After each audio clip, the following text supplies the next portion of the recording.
مرحبا بكم متتبعي الكرام، سعيد بلقياكم في هذا الموجز الإخباري، وهذه أبرز عناوينه. تهمة جنائية مشددة تلاحق معرقل حركة الترامواي. لا تنسوا الإعجاب بالفيديو والانضمام إلى القناة لتتوصلوا بجديد أخبارنا.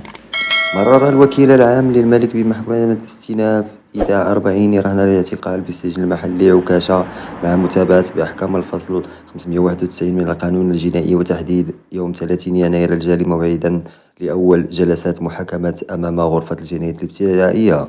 وقد تابعت النيابة العامة بالدار البيضاء المشتبه فيه بتهمة جنائية مشددة، هي وضع في ممر أو طريق عام سيئا يعوق مرور الناقلات، واستعمال وسيلة لعرقلة سيرها، وكان الغرض من ذلك التسبب في حادثة أو تعطيل المرور أو مضايقته.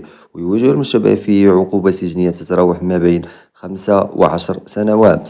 أما إذا كان قد نتج عن الجريمة المشار إليها في الفقرة السابقة قتل إنسان أو جرح أو عاهة مستديمة للغير، فإن المشتبه فيه كان سيعاقب بالإعدام في حالة القتل، وبالسجن من 10 إلى 20 سنة في الحالات الأخرى.